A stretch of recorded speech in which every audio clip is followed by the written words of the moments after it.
বৃত্তি পেয়েছিস, তোর বাবাকে গিয়ে তোর রিপোর্টে দিবি, কেমন? এই নে তোর প্রগ্রেস রিপোর্ট।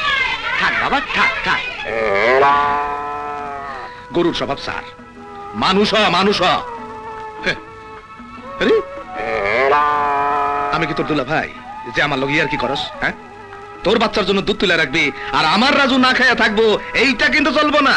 আবারও গরুর লগে বকবক শুরু করছো? মামা ওরে সাফ সাফ কয়ে দাও, আজ আমার 1 সের দুধ চাই।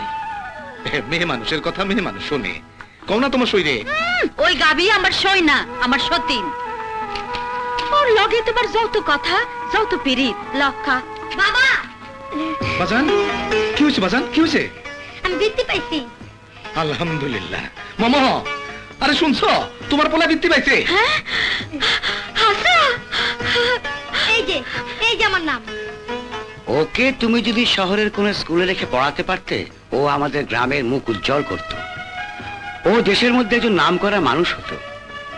কিন্তু তুমি তো তা পারবে না ভাই। শহরে রেখে লেখাপড়া করাতে অনেক খরচ লাগে। কত টাকা লাগবে? ভর্তি করতে 1000 টাকা, মাসে মাসে 500 টাকা, সে অনেক টাকার ব্যাপার। আমি খাই না খাই, আমার রাজু শহরের স্কুলে পড়বো।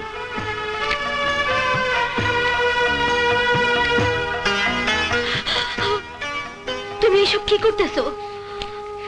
রাজুরে শহরে দিলে আমি থাকবো কি কইরা? আমার তো একটা মাত্র ছেলে। একটা ছেলে বলে তো মানুষের মতো মানুষ করতে চাই। আমার বাজান আমার লেখাপড়া শিখাইতে পারে নাই, আমি দারোয়ান হয়েছি, কিন্তু আমার জান থাকতে আমি আমার রাজুরে কোনো ছোট কাজ করতে দেবো না। ওরে আমি কলেজে দেবো, ব্যারিস্টারি পাস করব। আরে মাস্টার সাহেব কইছে রাজু অনেক বড় হইব, আমাকে 10 গ্রামের নাম রাখবো।